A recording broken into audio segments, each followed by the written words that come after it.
Assalamualaikum warahmatullahi wabarakatuh. Nama saya Dian Katalikmia dari kelas PR 4301 Telkom University.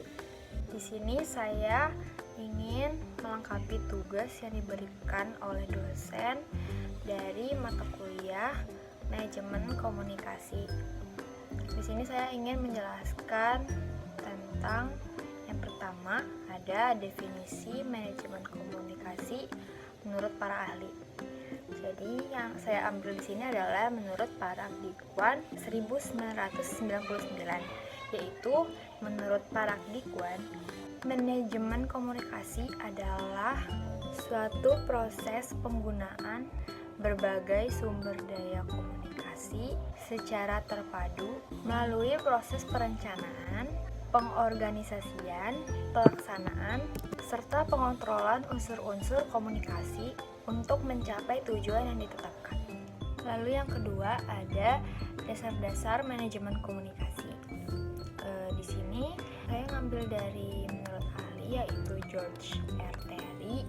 Dalam bukunya itu Principles of Management ada 5, yaitu yang pertama ada komunikasi formal, yang kedua komunikasi non formal, yang ketiga komunikasi informal, yang keempat komunikasi teknis, dan yang kelima adalah komunikasi prosedural. Jadi yang pertama komunikasi formal, yaitu komunikasi yang memiliki wewenang dan tanggung jawab melalui instruksi-instruksi berbentuk lisan maupun tulisan dan berlaku secara fungsional dari atasan ke bawahan dan juga dari bawahan ke atasan kayak gitu. Lalu yang kedua ada komunikasi non formal. Komunikasi non formal itu komunikasi yang terjadi secara spontan.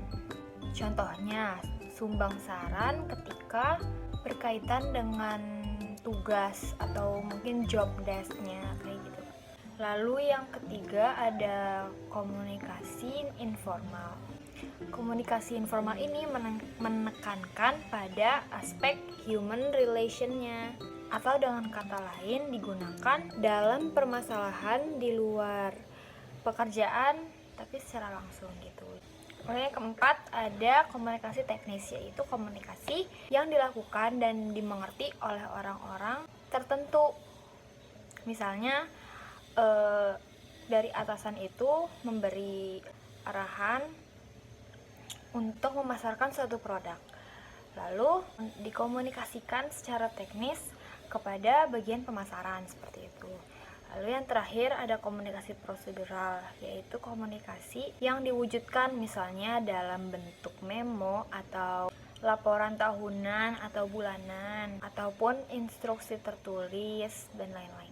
Lalu selanjutnya ada fungsi utama dan fungsi lainnya dari manajemen komunikasi, yaitu fungsi utamanya menyamakan pendapat dan juga menggerakkan orang lain gitu. Lalu fungsi lainnya itu adalah manajemen komunikasi sebagai kendali, manajemen komunikasi sebagai motivasi, dan juga manajemen komunikasi sebagai alat penyampaian.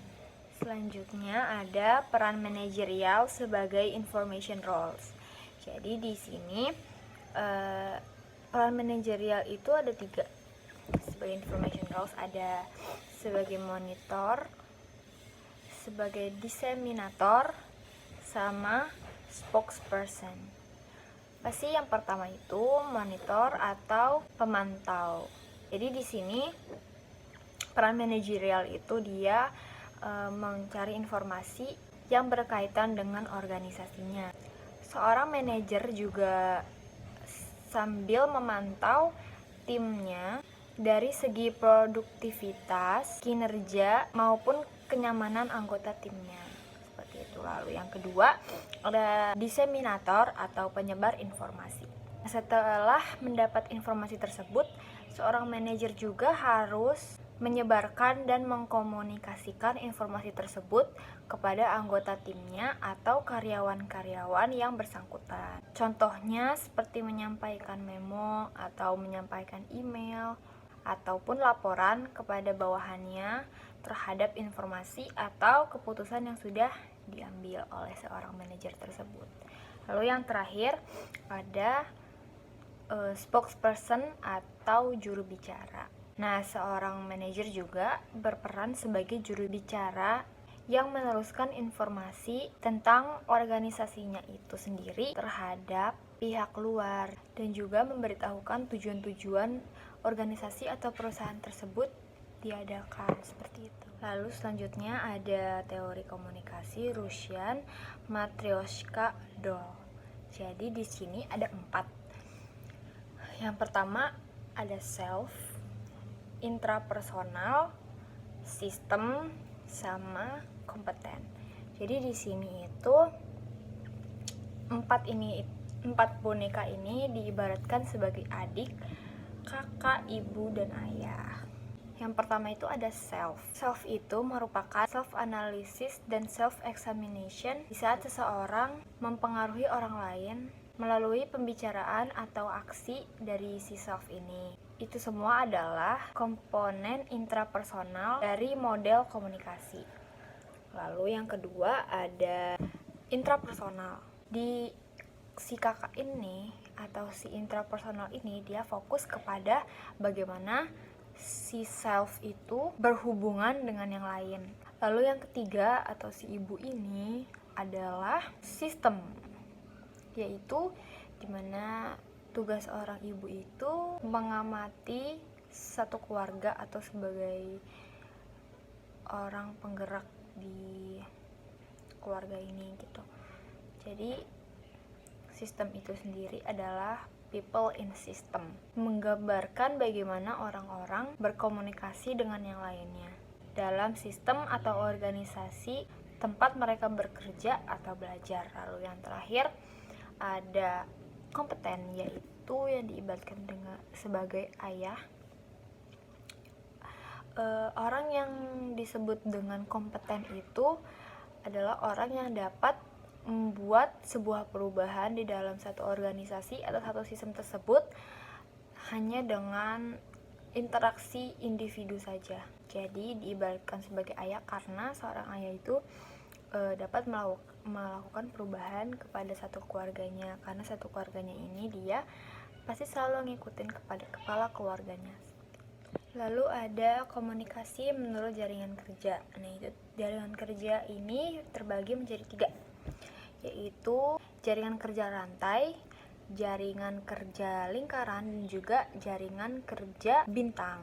Nah, yang pertama itu jaringan kerja rantai, yaitu komunikasi yang terjadi secara hierarki dengan jaringan komando sehingga mengikuti pola komunikasi formal. Jadi anggota-anggotanya itu menerima komando dari satu arahan seperti itu.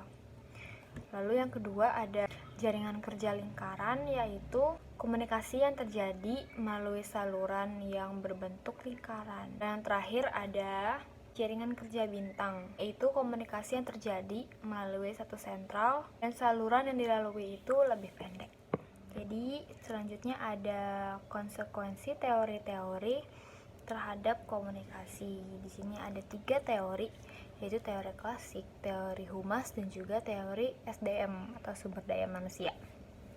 Jadi yang pertama, konsekuensi teori klasik terhadap komunikasi. Yang pertama itu ada komunikasinya bersifat formal dan tertulis. Lalu komunikasinya itu cenderung ke bawah atau downward. Dan tujuan komunikasinya itu untuk memberikan instruksi.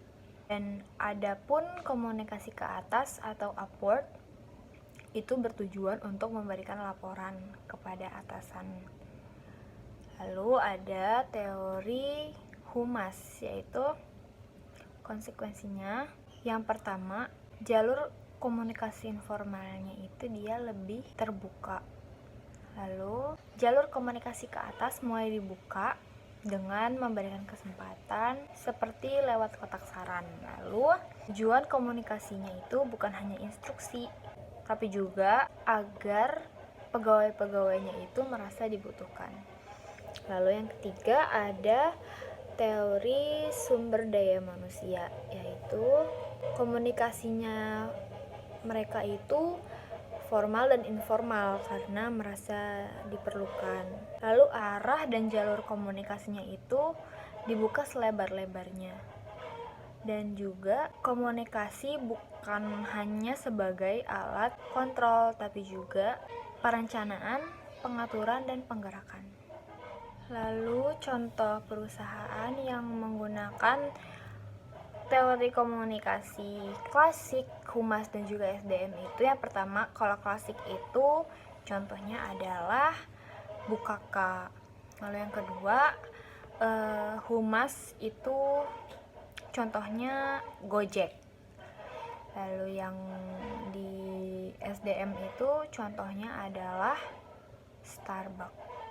Sekian dari saya, kurang lebihnya mohon maaf. Assalamualaikum warahmatullahi wabarakatuh. Cheers.